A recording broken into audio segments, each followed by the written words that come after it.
Bueno, vamos a empezar con el trabajo práctico de hoy. Hoy corresponde a hemorragias digestivas. La vamos a dividir en hemorragias digestivas altas y bajas, de acuerdo al origen de la hemorragia, si es previa o posterior al ángulo de Treitz. En cuanto a las hemorragias digestivas altas, las podemos subdividir en varicerales o no varicerales, o sea, por varices o no por varices. Las correspondientes a causas por varices es un 10% de las hemorragias digestivas altas. Se ven en los pacientes de cualquier causa de hipertensión portal. Generalmente tienen un resangrado de un 30% a la semana y un 60% al año. Se sabe que los pacientes con cirrosis, un 30% van va a tener un sangrado de varices a lo largo de su evolución. El otro grupo, las no varicerales, puede ser, vamos a tener factores de riesgo para que se produzcan, como el consumo de DAINE y la presencia de Helicobacter pylori. Tiene una mortalidad de un 5% que generalmente está debida a alguna otra comorbilidad que tiene el paciente. Estas no varicerales son el 90% de las hemorragias digestivas altas. ¿Cuáles son las causas? Las más frecuentes de las no varicerales son la úlcera péptica, la gastroduodenitis erosiva, el desgarro de Mallory-Weiss, la esofagitis erosiva y la ectasia vascular. Hay causas que son poco frecuentes de las no varicerales, que son las neoplasias, la fístula aortointestinal y hay causas iatrogénicas. ¿Cuáles son las manifestaciones clínicas de la hemorragia digestiva alta? Bueno, la hematemesis y la melena son los signos claves en estos pacientes. En algún caso puede haber hematoquesia cuando la hemorragia es importante y hay un tránsito acelerado. Otras manifestaciones pueden ser alteraciones hemodinámicas como hipotensión, sudoración, palidez. Puede aparecer encefalopatía hepática y también si no se manifiesta como una anemia progresiva, pero que en este caso no lo vamos a ver si no nos estamos refiriendo a los cuadros agudos. ¿Cuál es el manejo inicial? Bueno, primero evaluar los signos vitales del paciente, ver si hay signos de hipoperfusión, como hipotensión, livideces, palidez, función renal, si hay oliguria o anuria. Es importante muchas veces el tacto rectal para confirmar la presencia de melena cuando queda dudas en el interrogatorio. Es importante la colocación de una sonda nasogástrica para realizar lavado y para confirmar el diagnóstico de hemorragia digestiva alta. Entonces vamos a tener la presencia del sangrado que lo confirma. Para diferenciarla entre alta y baja, podemos evaluar un poco también la severidad de acuerdo a cuánta cantidad está saliendo de la sonda nasogástrica, y también nos beneficia porque va a tener una mejor visión endoscópica, va a estar el duodeno y estómago más limpio para visualizarlo. Tenemos que recordar de solicitar laboratorio, nos interesa el hemograma, sobre todo el hematocrito. Hay que recordar que si es muy precoz puede ser que no esté descendido porque todavía está muy concentrado el paciente, pero una vez que empecemos a inyectarle fluido se va a hemodiluir y nos va a dar el hematocrito real que tiene. La urea y creatinina para evaluar la función renal, la hemostasia para ver si hay alguna alteración en la coagulación y el grupo y factor para saber si tenemos que en algún momento utilizar sangre para reposición, saber de qué grupo es. Por supuesto que tenemos una vía, que colocar una buena vía endovenosa. A veces puede ser necesaria una vía central si el paciente está muy hipoperfundido. ¿Cuándo vamos a transfundir sangre? Cuando tenemos una hemoglobina por abajo de 7 miligramos por ciento o un hematocrito por abajo de 20. El objetivo es que la hemoglobina esté entre 7 y 9 y en los cardíacos lo posible en 10. Otra parte del tratamiento es el omeprazol. Vamos a darle 80 miligramos en bolo endovenoso y luego 8 miligramos por hora durante 72 horas. Se sabe que haciendo esto va a disminuir el sangrado activo, por lo cual la videoendoscopía va a tener una mejor visualización.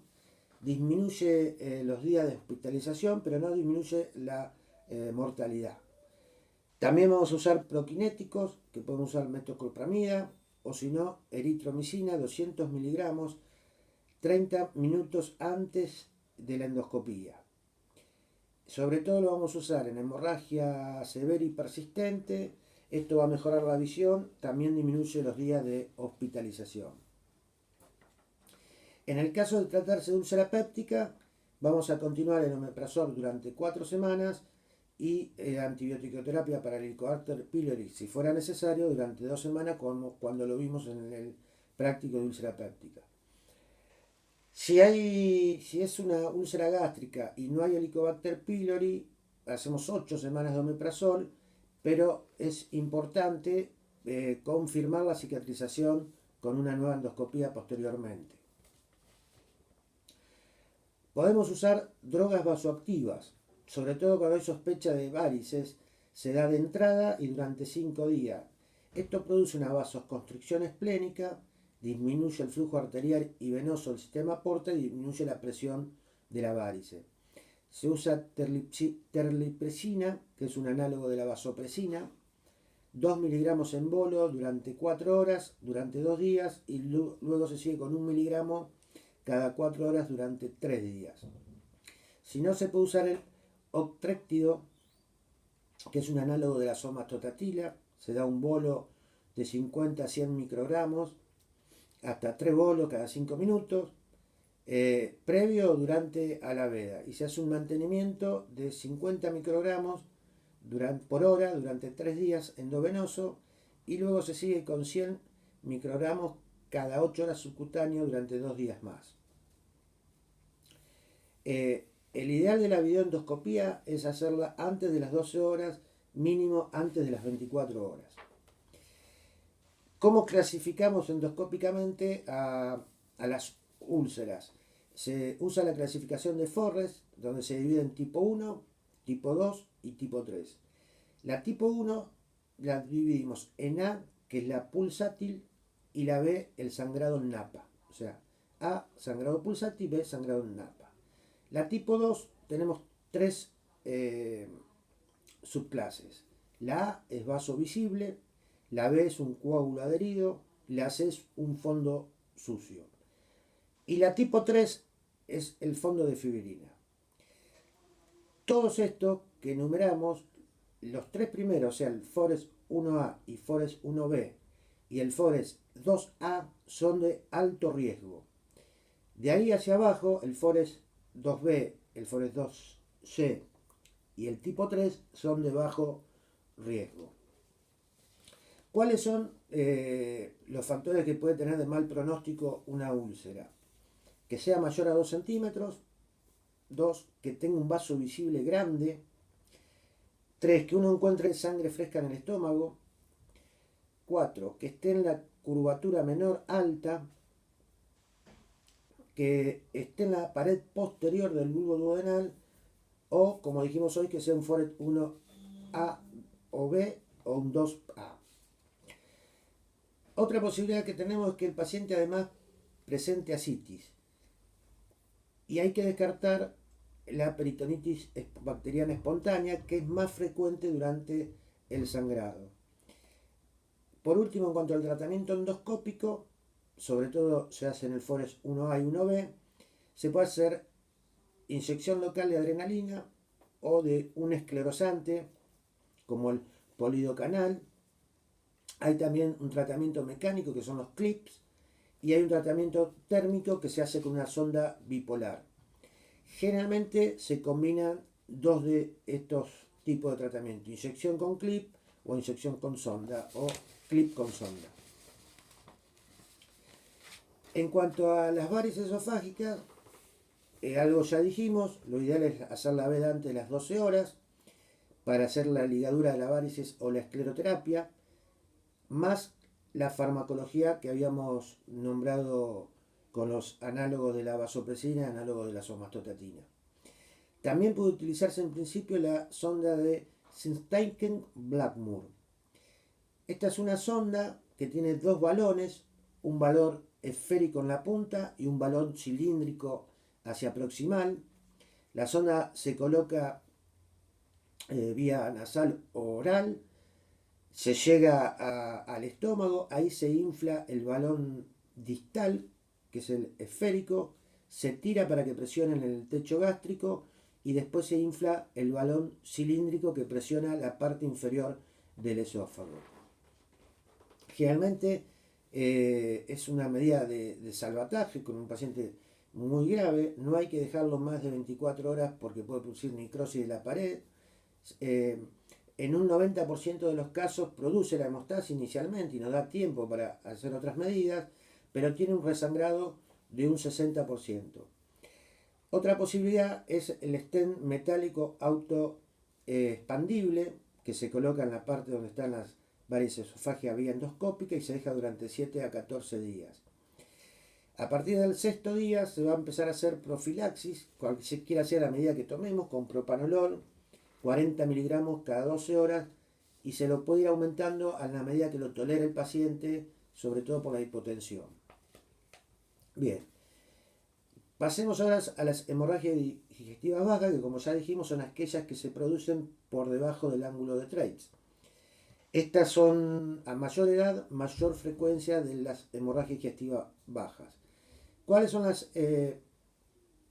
la etiología? Las más comunes tenemos los divertículos de colon, que es la más frecuente, generalmente produce un sangrado brusco y profuso, y el 80% se autolimita. Una segunda causa son las angiodisplasias, son lesiones arteriovenosas degenerativas, adquiridas, se ven más en ciego y colon derecho, dan un sangrado escaso a moderado, es intermitente y es más común en el anciano. Después tenemos tercero, las causas isquémicas, también que se dan más en los ancianos, que en general se acompaña de dolor por la isquemia y de un sangrado con diarrea muchas veces. Cuarto, tenemos la neoplasia de colon, que es raro que sangre, lo más común es que sangre en forma crónica y produzca una anemia ferropénica. También tenemos causas en la zona del ano recto, como son las hemorroides o las fisuras, donde van a dar una rectorragia muy marcada. Y tenemos causas en el intestino delgado, que son menos del 10% de los sangrados bajos, las causas de intestino delgado, y generalmente son malformaciones vasculares. Hay que saber también que en un 15 a 20% de las hemorragias digestivas bajas no se encuentra la causa. ¿Cuáles son las formas de presentación de la hemorragia digestiva baja? Bueno, puede variar de acuerdo a la localización, a la severidad del sangrado y a la velocidad del tránsito intestinal. Puede presentarse como melena, si se produce en el delgado alto y hay un tránsito lento, puede haber una digestión de la sangre y parecer una melena. Si no, se manifiesta como una rectorragia, o sea, sangre roja con o sin coágulos, o como una hematoquesia, que es sangre roja mezclada con heces. A veces una hemorragia digestiva alta, donde es de gran volumen y con un tránsito acelerado, también puede llegar a dar una hematoquesia. Y si no, que no lo vamos a tocar, se puede manifestar como una anemia ferropénica también. El cuadro clínico es variable, puede ser que el paciente tenga una proctorragia, una hematoquesia y estar hemodinámicamente estable, o puede ser que llegue hasta un shock hipovolémico pasando por todas las gamas. En el examen físico vamos a encontrar un paciente con signos de anemia, con signos de hipoperfusión, si es severa, y muchas veces con ruidos hidroaéreos aumentados.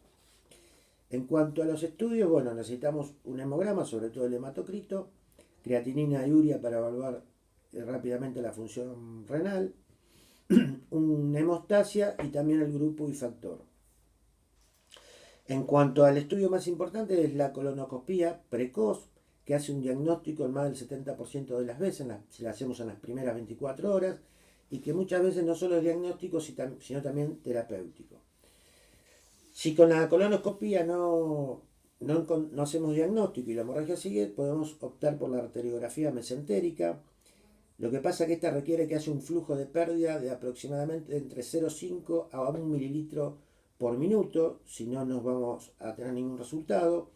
Y también, aparte de diagnóstica, puede ser terapéutica, realizando la embolización selectiva. Contamos también con la gamma cámara, para la cual tenemos que tener un flujo menor, que es de 0,1 o 0,4 mililitros por minuto, para lograr alguna visualización de la pérdida. Y si no, en algunos casos, cuando es persistente y grave la hemorragia, a veces se recurre a la laparotomía exploradora quirúrgica con endoscopía intraoperatoria para encontrar la causa. Como último recurso, también contamos con la cápsula endoscópica, donde el paciente la traga y esta filma todo el trayecto del intestino delgado. Bueno, espero que estén los conceptos más importantes. En un rato, en una hora, vemos las preguntas.